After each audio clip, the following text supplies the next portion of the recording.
to, Pak? Kok nusul kula to, Pak? Wonten napa? Kowe iki ngopo? Angge ngitung sing do nyambut gawe ning mboten nonton wong. Kayak ya tenaga kuwi. Tenagamu. Mboten. Niku Kakang Joko Paran wau sing tak takoni niki ajeng ngeterke mulih. Njurikmu padha ngopo ning kene padha ngopo? Angge omong-omongan. Kok Apa lho Bapak? sandanganmu iki lho kok njur iki Kamu to Bapak ki kok njur werna-werna to. Pak, kowe iki wong tuwa sing tak digadang-gadang wong tuwa kowe kuwi ora ngerti to ya. kula niku mboten Kowe kuwi anakku sing tak tresnani, sing tak domo-domo. Pak, Hah? Halo, maaf men kabeni dhewe. yen ngapunten Lha apa? Pak, sing Hah? nyambut gawe ra wonten. Lah gek terus kirimane mau piye? Aku to. Wong mboten nonton sing nyambut gawe. Anu wingi nika pun dibayar dereng. Engko gek karo bapak ki ora dibayar. Ngerampek nek ngerti karo wong tuwa njur. Dupeh men wong tuwa, abrir penemune, ora nyeneni ngono to, Kar. Wong kula ki ming matur napa wonten kok, Pak? Ning iki lho, Tris, kowe ning tengah sawah, tengah tegalan do ngopo karo cah lanang iki lho. Ajeng mantuk niki. Iki mu padha ngopo iki mu? Hah? Lho, tenan iki wong-wong ning kiwoten Karangnangka padha kandha kene. Omong-omongan, Pak. Ora goro ngomongan to, Ca iki mau. Ket wau niku ra ono wong kok bapak ki. Ora ono wong. Iki rak si Joko Paran kae to? Nggih. Anake Mbok Rondo sing ayu nika. Ene mbok ra minten. Nggih. Pak, Hei, Joko Paran. Rene.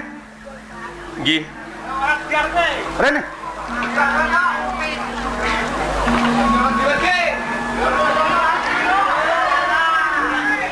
Fitri, kula. Rene.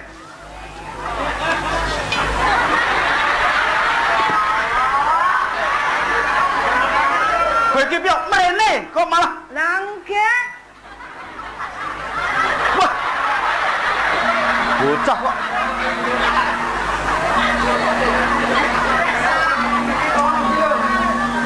Joko Paran.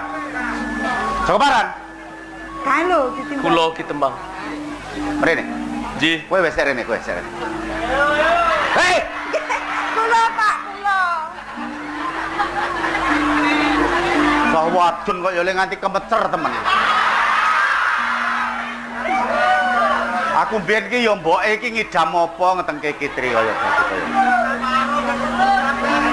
Nggih mboten napa-napa to, Pak, wong ming pengen cedhak ngoten lho. Aku iki nek kowe iki arep tak polo wong kowe iki anakku ya mung siji. Ah, malah kasus jarene ning nek umpama ora jan banget tenan atiku iki. Bocah wadon iki. Bener wong tuwa biyen nek duwe anak wadon ki bebasan satru mungging cangklakan ya kaya ngene iki. Aku biyen ki ra ngene iki, aku biyen ora kaya ngono kuwi. Ya mung luwih sethithik mah. Wah, wis. Kitri, Nggih, kula, Pak. kowe kuwi sing anakku sing tak domo-domo ya, Ngger. Nek umpama lelakonmu iki dingerteni wong-wong kademangan Karangnangka kene nganti tekan ning Kanigoro lan kademangan sawan kene utawa sawah kene, aku isin aku. Mboten nonton sing ngerti. Tujune iki ora nek wong padha negal iki suwung sepi. Ora nek wong ngerti. Niki ajeng matur Bapak kok ajeng ngeterke mulih. Sak ngeterke mulih sapa? Kakang Joko Paran. Ngeterke mulih nang ndi? Nah, nggih teng omah apa ngeterke mulih kok. Joko Paran kuwi apa? Nggih. Ajeng matur Bapak. Joko Paran. Kula ki tembang. Kowe iki mbok yo ngilo githokmu to, Le. Nek kowe kuwi sapa, anake sapa, wong kepriye, ngono lho. Gek iki Kitri iki anake sapa, aku iki kepriye, sapa, pangkatku apa. Cah kaya ngono mung anak rondo sing ora ndeduwen apa-apa, anake wong mlarat kok arep seneng karo anak Demang iki lho, kok ora ngilo githoke lho. Mila menawi Ki Demang sampun presa bilih Joko Paran menika namung anakipun Randha Raminten ing Karangsari, tiyang ingkang boten gadah reh mung sampun cetha ngapa? papan dunung kula mila wonten keparengipun ingkang putrapun Mas Rara Kitri badhe kula suwun badhe kula jak bebrayan Ki Demang. Wis aja telemongan. Kula purun kok, Pak. Kula purun. Kowe kuwi tak goleke jejaka, tak goleke priya liyane Joko Paran. Kula terus Kene iki lho, ki wonten Kanigara sawah kene bagus-bagus mung Joko Paran akeh. Kula nek mboten Kakang Joko. Kanca-kanca padha seneng ora nek karo anakku wadon. Lho, padha seneng jelas kuwi cetha. Aku ya arep njur dipek bojo wong sakmono. Ora ya salah siji ngono lho, sing kok njur golayan. Kula nek mboten Kakang Joko Paran, mboten. Pak. Wong larat niku ora apa-apa. Kula pun tresna. Ora tak ditukoni ya ora apa-apa. Jo, ha. Wis. Kowe kuwi sing tok apa kuwi sing tok pengini wae apane to karo Joko Paran kae? Apane? Drone. Jerone.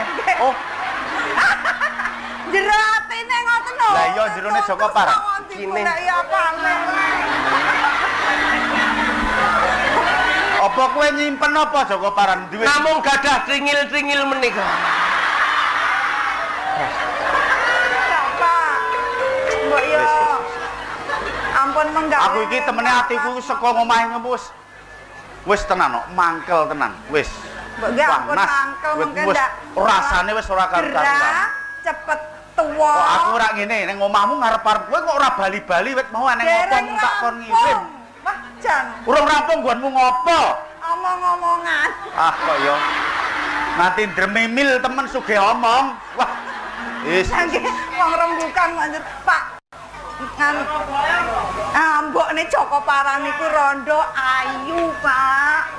Mbok Joko Paran? Nggih. Bapak Dudo. Ngono kuwi wis ora. Nggih, kon rasah nesu-nesunan. Bapak wis wong tuwa no. Mengki nek sir kalih simbok kula mboten sang nganggo mahar ning ya ijolan. Walah kok njur padake aku iki wis wong tuwa ora arep ijol-ijol ngono. Wis Joko Paran. Tuwa kae beda mungsuhe ya modhok. Wis Mboten kok masing. Pak. Ya wis ngene, ning iki Joko Paran rene le, rene. Wis. Ajeng benjang menapa badhe pun kepiyakaken Ki Demang. Bocah saiki cok le ora sabaran iki lho. Lah Dan wis. ngeten iki nek Akhire kocap kenal, kocap seneng terus templek. Lah nggih, wong kula ya wis cocok tenan. Mila menawi dipun keparengaken lajeng benjang menapa, pitumbasipun menapa, namung menawi Lah yo nek simbokku gelem. Dadak nadol apa? Yo nek simbokku gelem, nek arep ijolan njur dipek ketuan kono bareng. Wis ora. Kene Joko Paran. Nek umpama kuwi tak kon nganggo pitukon ora bakalan kowe bisa lan ana sing kok nggo pitukon marang aku utawa pitukon marang kita. Ora bisa wong apa sing arep tak nggo pitukon. Bu, kula gadah Sapi mendo, mendo namung mendo 3. Kuwi sapi 3 kuwi njur arep kepiye? Mendo. Oh, Wedhus. Oh, wedhus. Lah ya wong tuwa. Nek sapine ora duwe sapine. Wonten. Nek ayam kalih haraan. Gur babon loro. Nggih, kalih nika enten Dipun to Pak. Wis saiki ngene wae. Ora usah nggo pitukon. Kowe nek arep ngepek gitri kena. Rasa mbok apa? Mengko dhisik kok njur. Hei. Iki bocah. Cak urung bojone. Lah jare tok kena bareng diwujuti kok njur. Pun kula dikepiaken ten kuari ku niku. Wis, ngene. Kowe arep seneng kitri utawa ngepek bojo kitri kena. Nggih. Ning syaratnya mung siji, dudu dhuwit, dudu bondo raja brana dudu. Mboten. Arep ngapek apa? Kowe kira geduk. Pelemu. Iki lho, klek wangel. Kok karo pelem mbok ngepekke si Joko Paran iki lho. Ngopek. Pun sesuk nek kula entuk Kang Putra ra ya oleh pelem. Yo, wis kebon. saiki ngene Joko Paran. Dudu raja brana, dudu wujuding dhuwit pitukane. Waduh, matur nuwun Ki Demang. ning wujuding pitukonmu yen kowe bisa ngaturke keris Kyai Buyut ora esuk ora sore tak ijabah karo Kitri. Ngono wae. Kedap napa? Kowe cah nom kok jampeng to itu. Keris Kyai Buyut. Sik. Menika dunungipun wonten pundi kajengipun kula upadi? Lah nek umpama aku ngerti tak jukuk dhewe ora kok malah takon. Ampun kok kula menika ngertos wujudipun. Sedeng mireng namanipun kemawon saweg sak menit. Kok Ki Demang. Disagui wae aku melu goleki. Kowe ora kena melu kok kintil wae. Wes napa-napa to, Pak? Aja melu Joko Paran iki nek ngreng dalan aku isih-isih yen kowe durung dadi bojone. Wong iki mung anake wong melarat, ngono lho. Kok diomong-omongake wah. Pak Demang Karang Nongko jebul besanan karo wong melarat. Nggih ngoten Ki Demang. Nek pancen ana pitukane kowe saguh ora apa-apa. Tiang melarat badhe nyuwun pamit madosi keris Kyai Buyut. Buyut Pareng tiang sugih, saya wong sugih. Hati-hati ya, Kakang. Wis. Saci seswarane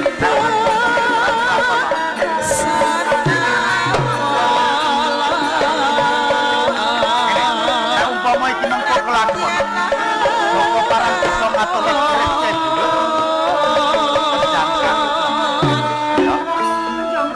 Iki lho, kowe ora ngerti to?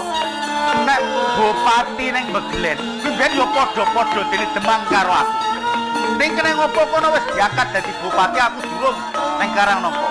Jalaran bupati Nata Yuda Beglen wis bisa misungsungke Kyai Buyut ning Kraton Ngayogyakarta.